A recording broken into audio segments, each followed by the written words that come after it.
Mummy, कल संजय जी दिल्ली आ रहे हैं कंपनी के काम से। वो हमारे घर ही रहेंगे। भैया से कहना टाइम से एयरपोर्ट पहुंच जाए उन्हें लेने के लिए। और भाभी से कहकर सारा घर व्यवस्थित करा लेना। और हाँ मम्मी, भाभी से कहना दिन के खाने में 3 से 4 तरह की सब्जी और 2 तरह की मीठी डिश जरूर बनाएं। और हाँ, डिनर में किसी 5 स्टार होटल पर ही खाना खिलाने ले जाना। टीना ने अपनी माँ रेवती जी से फोन पर ये सब कहा। दामाद जी आने वाले हैं ये सुनकर तो रेवती जी के हाथ पांव फूलने लगे। दामाद जी घर आते तो इतना कुछ खाने को बनता कि लगता कि देवता ही घर पर पधारे हैं। ससुर जी, साले साहब सब बाजार ही दौड़ते रहते बस। अरे बहू, आज ऑफिस से जल्दी आ जाना बेटा। कल संजय जी आ रहे हैं तो आज से ही ढेर सारी तैयारी करनी होगी हमें। सारा घर व्यवस्थित करना होगा। बाथरूम में नए शैम्पू, साबुन, टूथपेस्ट, ब्रश, नया टॉवल सब रख देना। बाजार से पनीर, मिठाई, फल, सब्जी भी तो लाने पड़ेंगे ना। अपनी बहू प्रभा से बोल रही थी वो। तो प्रभा अपनी सासू माँ से बोली, मम्मी जी आप चिंता मत कीजिए, जीजा जी घर के ही सदस्य तो हैं, हर महीने तो आते ही हैं ना। मैं ऑफिस से जल्दी नहीं आ पाऊंगी, क्लोजिंग का टाइम है मम्मी जी। काम का काफी ज्यादा प्रेशर है मेरे ऊपर और मैं कल ऑफिस से छुट्टी भी नहीं ले पाऊंगी। सारी व्यवस्था मैं पहले से ही अच्छे से कर दूंगी, आप बिल्कुल टेंशन मत लीजिए। जीजा जी को मान सम्मान भी दूंगी, पर उन्हें भी मेरी स्थिति समझनी होगी मम्मी जी। पिछले महीने आपके कहने पर मैंने 3 दिन की छुट्टी ली थी, पर माफ कीजिएगा, इस बार आप संभाल लेना मम्मी जी, प्रभा ने कहा। रेवती जी के दामाद संजय ऑफिस के काम से उनके शहर दिल्ली आ रहे थे और लगभग हर महीने ही उनका आना होता था। कभी कभी दामाद जी के साथ उनकी बेटी टीना भी आ जाती थी। दामाद जी ससुराल में 5 स्टार होटल जैसी सुविधाएं चाहते थे।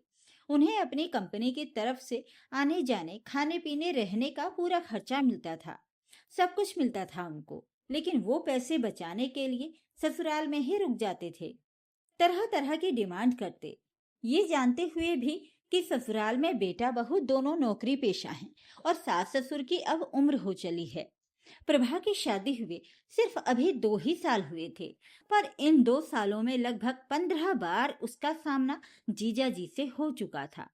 संजय जब अपनी पत्नी टीना के संग ससुराल आते तो पत्नी को भी कोई काम नहीं करने देते थे। किसी से जरा सी भी चूक हो जाए तो उनका गुस्सा 7वें आसमान पर होता। राजेश और प्रभा की शादी में भी उन्होंने खूब तमाशा किया था। सारी शादी में भी वो मुंह फुलाकर बस घूमते ही रहे थे। कारण बस इतना ही था कि संजय जी को रेस्टोरेंट लेने के लिए राजेश केवल 10 मिनट लेट पहुंचा था, क्योंकि वो ट्रैफिक जाम में बुरी तरह से फंस गया था। साले की शादी प्रभा से होने के बाद तो संजय जी को अपना पद, अपना सम्मान सब छिन जाने का डर होने लगा था। प्रभा पढ़ी लिखी समझदार लड़की थी, अच्छे घर परिवार से थी। संजय अपने सम्मान को बरकरार रखने के लिए गुस्सा दिखाना, चीजों में कमी निकालना, इसी को उन्होंने एक रामबाण इलाज बना लिया था अपने लिए। राजेश अपने जीजाजी को लेने के लिए राइट टाइम पर एयरपोर्ट पहुंच गया। राजेश को 10 बजे अपने ऑफिस भी पहुंचना होता है। एयरपोर्ट आने जाने में ही 2 घंटे लग गए और हजारों रुपए का पेट्रोल लगा, वो अलग। स्थिति को देखते हुए चाहते तो जीजाजी खुद भी तो आ सकते थे ना, लेकिन नहीं, उन्हें तो अपना दबदबा बनाए रखना था। दामाद के स्वागत में रेवती जी पलकें बिछाए खड़ी थीं। देखना, अभी मम्मी जी का शुरू हो जाएगा, ये खा लो वो खा लो। अभी कहाँ कुछ खाया है आपने, ये रट लगाए रखने की। बहू प्रभा ने धीरे से अपने पति राजेश से कहा। देर मत कीजिए, नाश्ते में इडली, बड़ा पाव, सांभर, उपमा बनाया है मैंने और मीठे में बाजार के रसगुल्ले हैं। उसे ऑफिस भी समय से पहुंचना था। अरे साले साहब, जोधपुर वाले से समोसे कचौड़ी नहीं लाए क्या? बड़े टेस्टी होते हैं उनके यहाँ के। आज तो भाभी जी ने सिर्फ 2 ही आइटम में नाश्ता निपटा दिया। संजय जी हंसते हुए बोले। जीजा जी कल ले आऊंगा, आप चिंता मत कीजिए, राजेश बोला। हाँ हाँ, साथ में वहां की गर्मा गर्म इमरती भी ले आना, संजय जी बोले। 12 बजे तक मैं ऑफिस के काम से निकल जाऊंगा। दोपहर का खाना मैं यहीं पर आकर ही खाऊंगा, संजय जी ने कहा। ठीक है जीजा जी, मैं भी उस समय ऑफिस से हाफ डे लेकर लंच पर घर आ जाऊंगा। प्रभा तो देखिए अभी ऑफिस के लिए निकल जाएगी, उसे ऑफिस में कोई जरूरी काम है, वो छुट्टी नहीं ले पाएगी। राजेश ने झिझकते हुए कहा। वाह वाह भाई वाह, अब लोगों को रिश्तों की कदर ही कहाँ है, घर के दामाद की वैल्यू ही नहीं रही अब तो। संजय ने फिर ताना कसते हुए बोला। राजेश और प्रभा संजय जी की फितरत से वाकिफ थे, इसीलिए उन्होंने जवाब देने की बजाय खुद के काम पर फोकस रखना जरूरी समझा।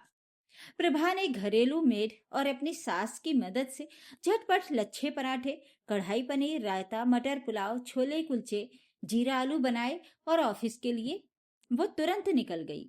लगभग 3 बजे संजय जी घर आए। रेवती जी और उनके पति उस समय खाना खा रहे थे।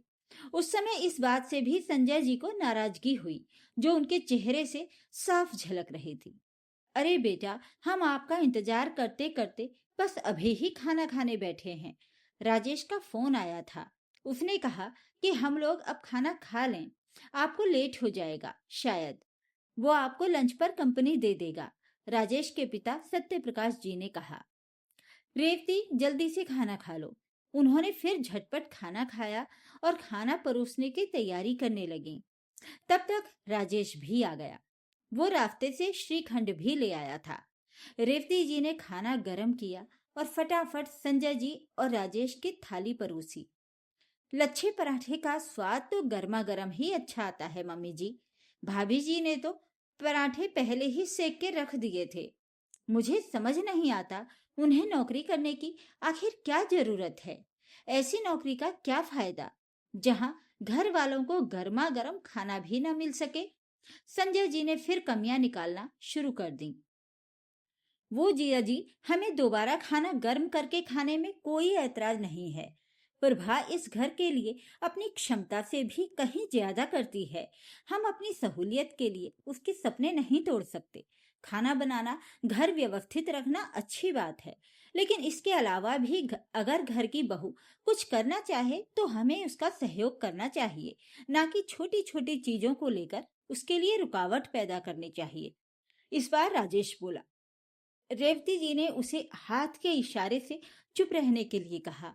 अगले दिन संजय जी ने बेटा बहू की अनुपस्थिति में अपने सास ससुर से पूछा, प्रभा भाभी, अपनी सैलरी से आप लोगों को कुछ दे दी है या कहीं सारा का सारा पैसा अपने मायके वालों पर तो नहीं लुटा रही है मम्मी जी? बेटा जी, हमारा बेटा राजेश हमें घर खर्च के पैसे देता है। बहू के पैसों में हमें कोई दिलचस्पी नहीं। वो अपनी मेहनत की कमाई जैसे चाहे खर्च करे। वैसे हमारी बहू बहुत समझदार है। घरेलू मेड के पैसे वो खुद ही देती है। हमें भी हमारी जरूरत की चीजें उपहार में देती रहती है। और सबसे जरूरी बात ये कि वो मान सम्मान प्यार सब कुछ हमें देती है जो हमें चाहिए। ससुर सत्य प्रकाश जी ने बहू का पक्ष लेते हुए कहा तो संजय चुप रह गए। रात को राजेश बातों ही बातों में कहता है, मैं नई गाड़ी लेने की सोच रहा हूँ जीजा जी। काफी साल हो गए हैं इस सेकंड हैंड गाड़ी को चलाते हुए। अब इसकी मेंटेनेंस में भी काफी खर्चा आने लगा है। इसे बेचकर लोन लेकर नई गाड़ी खरीदूंगा। इस बार सिल्वर कलर में गाड़ी लेने की सोच रहा हूँ मैं। अच्छा राजेश, मैं भी नई गाड़ी खरीदने वाला हूँ, तो मेरी पुरानी गाड़ी तुम ले लो। वैसे उसकी कीमत ज्यादा है, पर 4 लाख में मैं तुमको दे दूंगा। संजय जी कैसे भी करके अपनी पुरानी गाड़ी राजेश को बेचना चाह रहे थे। इस बार प्रभा बोली, नहीं जिया जी, हम आपकी गाड़ी नहीं लेंगे। इस बार हम लेटेस्ट मॉडल की नई गाड़ी ही खरीदेंगे।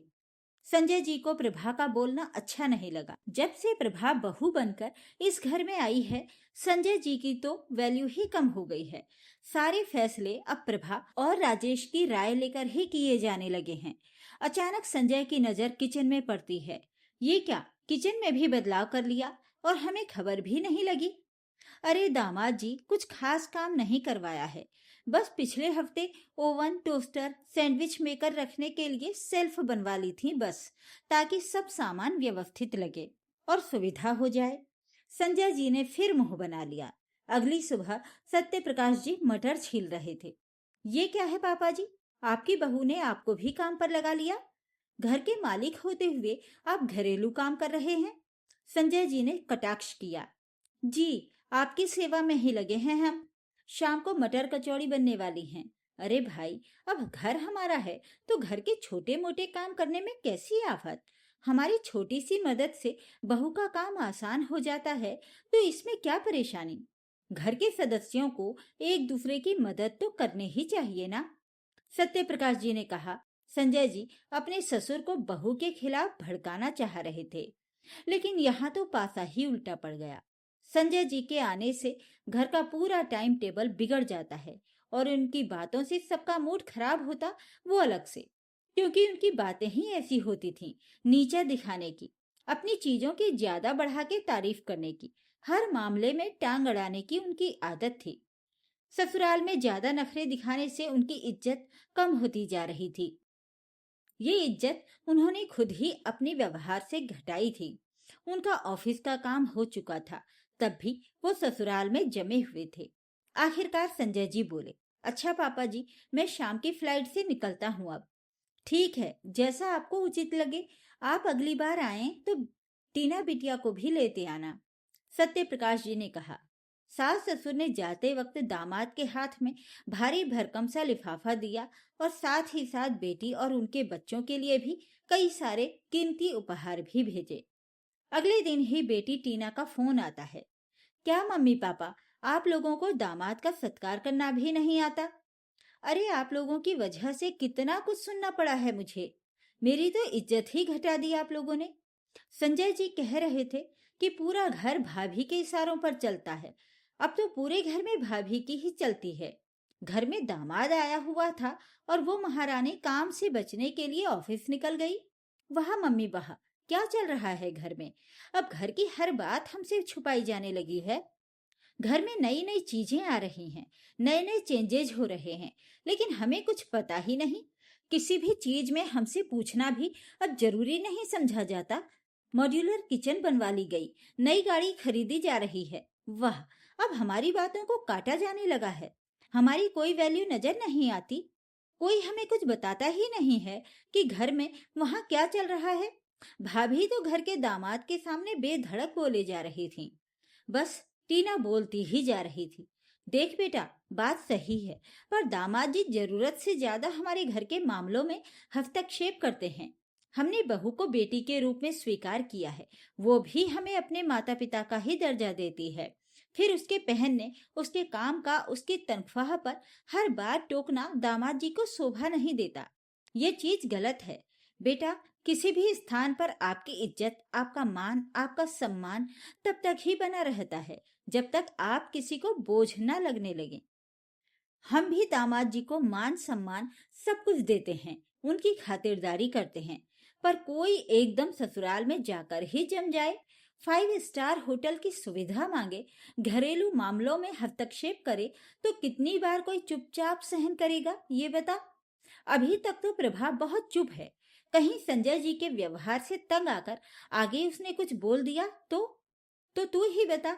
बेहतर है वो अपना आत्मसम्मान बनाकर रखें। बेटी दामाद को ससुराल के सदस्यों के कामों या उनके व्यक्तिगत मामलों में जब तक उनके द्वारा सलाह नहीं मांगी जाए, सलाह नहीं देनी चाहिए। ना ही उनके व्यक्तिगत मामलों में हस्तक्षेप करना चाहिए। अपनी इज्जत अपने हाथों में होती है। रेवती जी ने बेटी को समझाया। उसके बाद से दामाद जी का आना जाना कुछ कम हो गया। वो आते भी तो ससुराल के घरेलू या व्यक्तिगत मामलों में जरूरत से ज्यादा हस्तक्षेप करने से अब बचने लगे थे। दामाद जी की नाराजगी और बहू का संयम अब रिश्तों में साफ दिखने लगा था। संजय जी के जाने के बाद घर में जैसे मानो एक अजीब सी शांति फैल गई थी। अजीब सी, सब लोगों के अंदर एक छोटी सी दूरी सी बन गई थी। ना कोई ताना था, ना कोई नुक्ताचीनी, ना कोई ये देखने वाली नजर कि कौन क्या कर रहा है। मानो किसी को कोई मतलब नहीं था। प्रभा ऑफिस से लौटी तो उसने देखा रेवती जी आराम से टीवी देख रही थी। सत्य प्रकाश जी अखबार पढ़ रहे थे। प्रभा को देखकर रेवती जी बोली, आज मन बहुत हल्का सा लग रहा है बहू। लगता है घर फिर से अब घर बन गया है। अब घर में कोई अपनी नजर डालने वाला या अपना हुक्म चलाने वाला नहीं है। प्रभा मुस्कुरा दी, लेकिन उसकी आंखों में हल्की नमी थी। उसने कभी शिकायत नहीं की थी किसी भी चीज की। वो बहुत ही समझदार थी, अच्छे घर से थी, संस्कारी घर से थी और बहुत ही संस्कारी थी खुद भी। लेकिन हर बार दामाद के आने से जो मानसिक थकान होती थी, वो घर के सब लोग समझते थे। राजेश ने धीरे से कहा, अब शायद जीजाजी को समझ में आ गया होगा कि हर जगह रौब नहीं चलता। इधर टीना के घर का माहौल अब बदल चुका था। संजय अब पहले से ज्यादा चिड़चिड़े रहने लगे थे। हर चीज में तुनक जाते। अगर चाहे कोई 5 मिनट लेट हो जाए तो तुम्हें टाइम की वैल्यू नहीं है क्या? तुम्हें समझ नहीं आता क्या मैं लेट हो रहा हूँ? अरे इतना टाइम कर दिया, अभी तक ये काम कैसे नहीं हुआ? अगर सब्जी में नमक कम हो, तुम्हारे मायके में क्या ऐसे ही सिखाते हैं तुमको? ऐसे ही होता है क्या वहां पे सब कुछ? तुम्हें टाइम की कदर नहीं है, तुम्हें चीजों की वैल्यू नहीं है। टीना पहले मुस्कुराकर सब कुछ टाल देती, लेकिन अब उसके अंदर मानो कुछ टूटने लगा था। वो भी इन सब चीजों से परेशान होने लगी थी। उसे याद आने लगा, प्रभा ऑफिस, घर, सास ससुर सबको संभालते हुए भी कभी ऊंची आवाज में बात तक नहीं करती, किसी से भी नहीं। और आने जाने वाले की इज्जत करती, मान सम्मान करती, उनकी हर एक चीज का ख्याल रखती। एक रात टीना ने कहा, आपको याद है भाभी कैसे सब संभाल लेती थी? संजय झल्ला पड़े। अरे वही तो समस्या है ना, सब कुछ संभाल लेती हैं, इसीलिए सिर पर चढ़ गई हैं, पर सबकी लाडली बन गई है। अब हमें तो वहां कोई पूछता ही नहीं है। टीना चुप हो गई, लेकिन इस बार उसकी चुप्पी सवालों से भरी थी। संजय को लगता था कि वो जहां जाएंगे वहां उनका ही दबदबा अपने आप बन जाएगा, उनकी ही सेवा में हर कोई हाजिर रहे बस। लेकिन ऑफिस में हालात अब बदल चुके थे। एक मीटिंग में बॉस ने सीधे कहा, आप बहुत निगेटिव फीडबैक देते हैं संजय जी, लेकिन खुद कभी जिम्मेदारी नहीं लेते। जूनियर अब उनसे डरते नहीं थे, ना ही उनकी कोई रिस्पेक्ट करता था। उनकी बात अब काटने लगे थे सब लोग, क्योंकि उनकी आदत से सब वाकिफ हो चुके थे। संजय को पहली बार एहसास हुआ, जिसे वो सम्मान समझ रहे थे वो केवल डर, सिर्फ डर था। और डर ज्यादा दिन नहीं टिकता। राजेश और प्रभा ने नई गाड़ी खरीदी। एक सादा सा सिंपल सा मैसेज किया, पापा जी मम्मी जी की दुआ से नई गाड़ी ली है। संजय ने एक फोटो देखी, लेटेस्ट मॉडल, शानदार फीचर्स, उनकी वही पुरानी गाड़ी जिसे वो राजेश पर थोपना चाहते थे। संजय ने ताना दिया, बहू ने ही सब फैसले करवा लिए होंगे, इसीलिए तो हमारी कौन चलने देता है अब। लेकिन इस बार टीना ने कहा, भैया भाभी मिलकर फैसला लेते हैं, अकेले भाभी की राय नहीं होती इसमें। भैया भाभी दोनों मिलकर पहले मम्मी पापा से भी उस चीज की सलाह लेते हैं, तभी घर में कोई काम होता है। यही तो सही रिश्ता है ना। संजय चुप रह गए। एक शादी में दोनों परिवार मिले। संजय फिर वही पुरानी आदत लेकर बैठ गए। आजकल की बहुएं घर नहीं संभालती। इस बार प्रभा ने सबके सामने कह दिया, घर संभालना जिम्मेदारी है और खुद को संभालना आत्मसम्मान, और दोनों ही संभालने जरूरी हैं। हॉल में सन्नाटा छा गया, सबके मुंह बंद हो गए। रेवती जी की आंखें गर्व से भर आईं। टीना की आंखों से आंसू बहने लगे। वो भी बेचारी क्या ही करती। घर लौटकर टीना ने पहली बार साफ साफ शब्दों में कहा, अगर आप हर रिश्ते में अपनी शर्तें रखेंगे तो कैसे चलेगा?